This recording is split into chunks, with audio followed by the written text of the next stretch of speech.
Managing vulnerabilities is a top priority for IT and security teams of all sizes.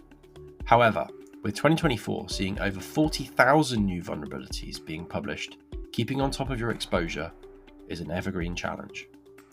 This video explores how a data-driven approach, powered by automation, can simplify vulnerability management and significantly reduce manual work. With more vulnerabilities and more tools available to surface them in your environment, how do you keep track? IT and security teams that we talk to generally are looking to manage large data sets effectively. They want to have a laser focus on which vulnerabilities really matter, and they want to automate manual work.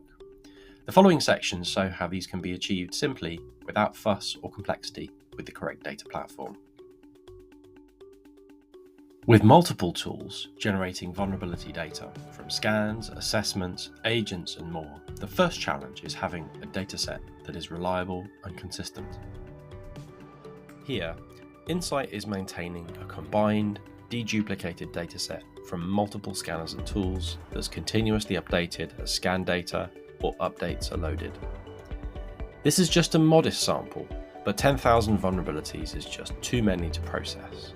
But as a vulnerability manager, you will know that what we need are better ways to focus time on just those vulnerabilities that need our attention. We just saw that every vulnerability has a CVSS score. For a long time, CVSS was an effective way to define which vulnerabilities should get attention. You may even have established vulnerability management policies and SLAs with a specific CVSS threshold. However, with the increase in high and critical vulnerabilities, CVSS alone isn't sufficient. First, we're going to apply some very typical filtering to just show high and critical vulnerabilities. As you can see here, this has got the total down to around 5,000 vulnerabilities, which is much better, but we still can't be sure which are the ones that we need to focus on, as there are just so many.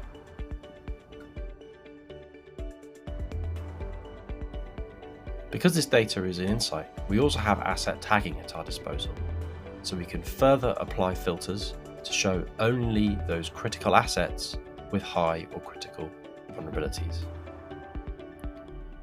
This has got us down to around 2,500 vulnerabilities, which is still not quite enough to know which need our immediate focus.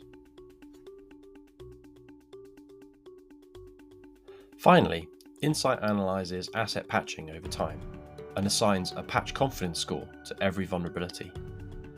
Filtering on patch confidence, we can identify the 7 vulnerabilities against critical assets which aren't likely to be patched. So with better data, we've successfully cut vulnerability noise by over 99.9%, going from 10,000 to 7 vulnerabilities that need focus.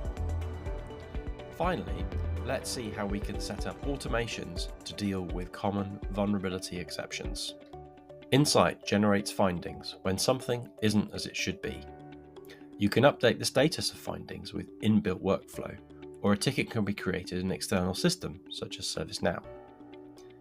With this smart automation, you can oversee the entire patching process and make sure that vulnerabilities are resolved without lots of manual work in spreadsheets. As you can see from this video, with a data-driven approach, you can put vulnerability management on autopilot and cut noise by well over 90%. If you want to find out more, there's a link to our website below. And finally, I want to say thank you very much for watching and have a great day.